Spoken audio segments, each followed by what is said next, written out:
నమస్తే, welcome to Aadya media. నేను మీ స్వర్ణ. ప్రస్తుతం మనతో పాటు ఉన్నారు సీనియర్ జర్నలిస్ట్, సినీ పరిశోధకులు ఇమ్మంది రామారావు గారు. నమస్తే అండి రామారావు గారు. నమస్తే అమ్మా. రామారావు గారు, ఈ మధ్య కాలంలోన మరి ఎప్పుడు జరిగిందన్నది ఐడియా లేదు కానీ ఒక వారం రోజుల పాటు జగపతి బాబు గారు నిద్రాహారాలు మానేశారట. ఆ షాకింగ్ న్యూస్ అది. ఎందువల్ల అంటారు? ఎందుకు మానేశారు? అది ఆయన దీంట్లో చెప్తే నాకు అది అర్థమైందన్నమాట. ఆయన జగపతి బాబు గారికి ఒక అలవాటు ఉంది. ఏ అలవాటు ఉందంటే, ప్రొడక్షన్లోకి వెళ్ళినట్టయితే ప్రొడక్షన్ వాళ్ళు ఇచ్చిన డబ్బులు ఆయన తీసుకోడు, అంటే ఖర్చు పెట్టడు. ఖర్చులకు ఆయనకి ఇస్తే పెట్టడు. అంటే ఆయన ఫ్రెండ్స్ వీళ్ళందరూ వస్తారు కదా, పెట్టడు. ఎందుకంటే కారణం, సాహసం అనే సినిమాలో రెండో హీరోగా మన జగపతి బాబు యాక్ట్ చేశాడు. ఆ సినిమాలో అప్పటికి అంత పేరు లేదు జగపతి బాబుకి. సరిగ్గా వారం రోజులు భోజనం పెట్టలేదు. ప్రొడక్షన్ వల్ల. ప్రొడక్షన్ వాడు భోజనం పెట్టలేదంటే ప్రొడ్యూసర్ చెప్పలేదని కదా అర్థం. ప్రొడక్షన్ వాడు ఏం చేస్తారు, వాళ్ళు ఏం చెప్తే చేస్తారు.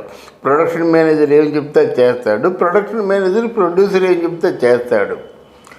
కూర్చోవడానికి కుర్చీలు వేస్తారు కదా, ఆ కుర్చీలు కూడా ఇవ్వలేదు.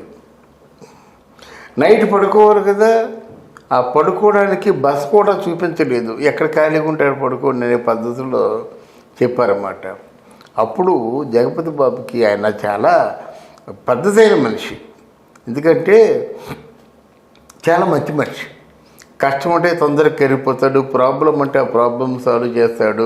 ఆయన దగ్గర ఉన్న ప్రాపర్టీ ఎంత విలువైన ప్రాపర్టీ అయినా స్నేహితుల కోసం దారాదత్తం చేస్తాడు. ఇట్లాంటి మంచి గుణాలు ఉన్నాయి. అప్పుడు ఆయన లోపల బాధపడుతూ ఏడ్చుకుంటూ ఆయన చెప్పాడు. ఆయన దేంట్లో చెప్తే నేను చెప్తున్నాను అంటే, మనిషిలో వ్యక్తిత్వం, మనిషిలో ఔన్నత్యం ఎలా ఉంటుందని చెప్తున్నాను. ఇక ముందు నేను ఎప్పుడు కూడా ప్రొడ్యూసర్ మీద డిపెండ్ అయ్యి వెళ్ళకూడదు. ఇక ముందు ఎవరైనా నా ఫ్రెండ్స్ వచ్చారంటే ప్రొడ్యూసర్ల దగ్గర నుంచి ఏవైనా తీసుకొని ఫ్రెండ్స్కి ఆఫర్ చేయకూడదు. ఒకవేళ నా ఫ్రెండ్స్ వచ్చి హోటల్లో ఉన్నారంటే ఆ హోటల్ రూమ్ కానీ నా ఫ్రెండ్స్కి అయ్యే ఖర్చు కానీ నేనే పెట్టుకోవాలి. ఇలాగా మొత్తం కొన్ని దాన్ని ఏమంటారు, ఒట్లు పెట్టుకొని, నియమ నిబంధనలు పెట్టుకొని తను ఆ విధంగా ఈ రోజు వరకు సాగిపోతున్నాడు అన్నమాట. ఇలా సాగిపోవడానికి కారణం ఏంటంటే, ఆ సాహసం అనే సినిమాలో ఆ ప్రొడ్యూసర్ చేసిన పని గుండెల్లో ఉంచుకొని ఎక్కడా కూడా ఏ ప్రొడ్యూసర్ మీద కూడా డిపెండ్ అవ్వకుండా తన జీవితాన్ని అలా గడుపుతున్నాడట. ప్రశ్నలు వేయండి. ఓకే. సో అంటే ఇనీషియల్ డేస్లో ప్రతి ఒక్కరికి ఇవి సహజమే అని చెబుతూ ఉంటారు. అవును. మీరేం చెప్తారు? ఆయన అదే కరెక్ట్, బాగా చెప్పారు. ఆయన అదే అనుకున్నాడట. సరే, నేను ఇంత కష్టపడుతున్నానంటే నేను సుఖపడే రోజులు ముందుంటాయి. భగవంతుడు అందుకే నన్ను కష్టపెడుతున్నాడు. ఏదో బాగా గుర్తు చేశావు. భగవంతుడు నన్ను అందుకే ఇనీషియల్గా కష్టపెడుతున్నాడు అంటే ముందు మంచి రోజులు ఉన్నాయన్నమాట. నేను కొత్తగా వచ్చాను కాబట్టి కష్టపడుతున్నాను, తర్వాత నేను సుఖపడతాను కదా అని ఆయన మెంటల్గా ఆ విధంగా సర్ది చెప్పుకున్నాడట. అది ఇనీషియల్గా కష్టాలు పడబట్టే ఈరోజు భగవంతుడు ఆయన చూశాడు. హీరోగా దెబ్బతిన్నప్పుడు కూడా విలన్గా నెంబర్ 1 అయిపోయాడు. ఇటు తెలుగులో చేస్తున్నాడు, అటు తమిళ్లో చేస్తున్నాడు. ఇప్పుడు తీసుకొని మామూలు లక్షల్లో రెమ్యునరేషన్ తీసుకోవట్లేదు, కోట్లలో తీసుకుంటున్నాడు. 2 కోట్లు తీసుకుంటున్నాడు సినిమా ఒక క్యారెక్టర్కి. 2 కోట్లు తీసుకున్నటువంటి జగపతి బాబు ఎలా ఉంటాడు ఈ రోజున? అప్పులన్నీ తీరిపోయినాయి, మళ్ళీ ఇక సుభిక్షంగా పచ్చగా ఎంతో బ్రైట్గా ఉన్నాడు అన్నమాట. అది ఆ విధంగా ఆయన సర్ది చెప్పుకున్నాడు అన్నమాట. ఆయన తల్లి అంటే బాగా గౌరవం, తండ్రి అంటే మంచి భక్తి. ఇటీవలే అంటే ఒక 2-3 ఇయర్స్ అవుతుంది అనుకుంటాను కాలం చేశారు.